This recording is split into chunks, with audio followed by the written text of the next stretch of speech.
नमस्कार दोस्तों, सरला classes channel में आप सभी का एक बार फिर से स्वागत है। दोस्तों, आज हम बात करने वाले हैं बीएससी नर्सिंग एग्जामिनेशन के बारे में, जिसका रिजल्ट जो आ गया है। आपने पीएनटी के एग्जाम दिलाए थे हैं, उसके बाद आपको कौन कौन से प्रोसेस करने चाहिए, क्योंकि आप लोगों को जब फर्स्ट टाइम ये चीजें होती है तो अंदाजा नहीं होता है कि हमें किस तरीके से अपना पूरी प्रोसेस जो है करनी है।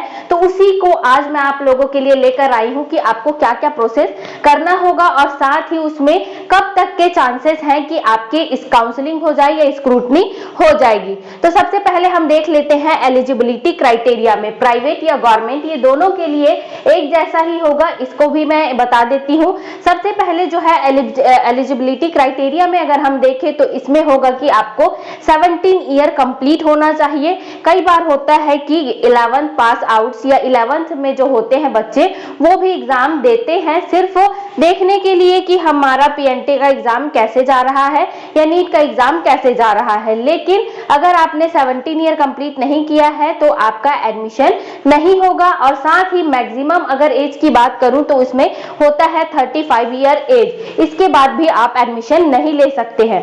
दोस्तों, नेक्स्ट है आपका सब्जेक्ट।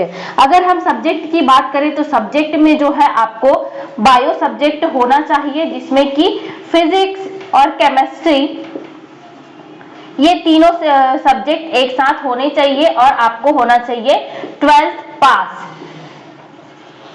ठीक है, तभी आप एलिजिबल होंगे किसके लिए, बीएससी नर्सिंग करने के लिए।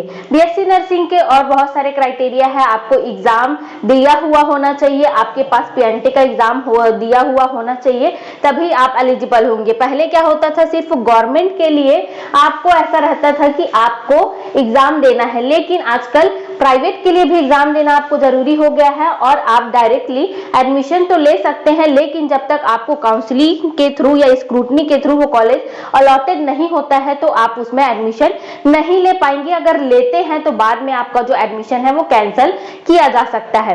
नेक्स्ट है दोस्तों, हम बात करते हैं ऑनलाइन चॉइस फिलिंग की।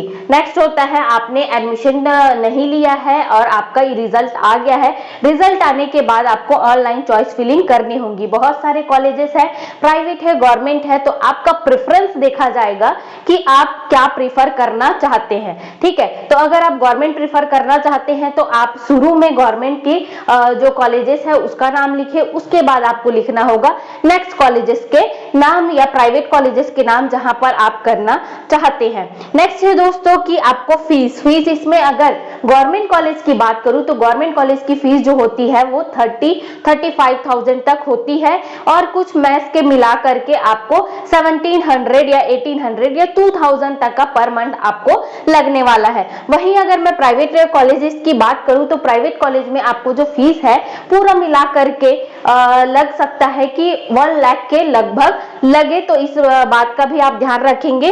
उसके बाद फीस की तो बात हो गई।